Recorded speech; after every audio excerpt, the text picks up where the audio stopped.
Welcome po sa YouTube channel ko. Ako po ay si Manga Reviewer. Ang tatalakayin ko po ngayon ay Blue Lock Chapter 162 at ang title nito Kaiser Impact. Nagpatuloy nga ang eksena sa kay Nest, Terra-Nest.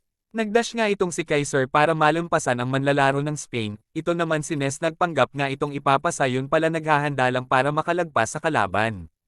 Ang galing niya, napaka-flexible ng ankles, lumipat si Kaiser sa perpektong posisyon upang lumikha ng kurso ng pagpasa. At si Ness ay nananatili sa perpektong distansya upang pumasa anumang oras. At gamit ang kanyang teknik sa ankles, madali siyang makapagpalit ng direksyon at malampasan ang kalaban. Siya ay naglalabas ng mahika sa larangan gamit ang kanyang malalambot na ankles.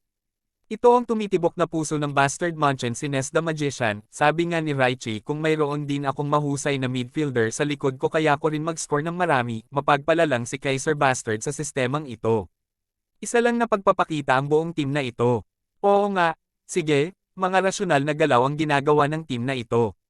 At marahil ang isang player na pinakamagiging sentro nila, sadyang si Kaiser lang, pero nung nagsimula ang lahat ng ito ni isang segundo, hindi nasayang ang galawan ni Kaiser. Gumalaw bilang mabitag ang kalaban upang mapwesto sa pagtanggap ng bola. Pumunta sa isang kurso ng pagbaril. Ang kanyang distansya sa mga kakampi niya, marahil ay dahil din sa mayroon akong estilo ng paglalaro na nakatuon sa kahusayan, kaya ko napapansin ang mga ganitong bagay. Pero ang galaw niya parang mga ideal kong mga galaw. Nandito na si Ness, wag niyong palagpasin, ang dalawa na mula sa mga nasa harapan ay pumasok na, ang galing. Ang pinag-isang cross run na iyon ay exponential na nagpapataas ng mga opsyon ni Ness, hindi maisip ng depensa kung ano pa ang maaaring mangyari. Illusion cross, pinasa nga ni Ness ang bola papunta nga kay Kaiser, sama-sama sa dilim ng walang katapusang posibilidad. Sa lugar na higit na nararapat nagpikite siya, sabi nga ni Bakira, ang buhok mo na yan na gold at ang tattoo mo na yan na blue ay gusto kong sirain, shoo umalis ka insect. Sabi nga ni Isagi, hindi na siya nagdalawang isip, ang bilis niyang mag-isip na papanatili niya ang kanyang posisyon ng maayos para tanggapin ang bola.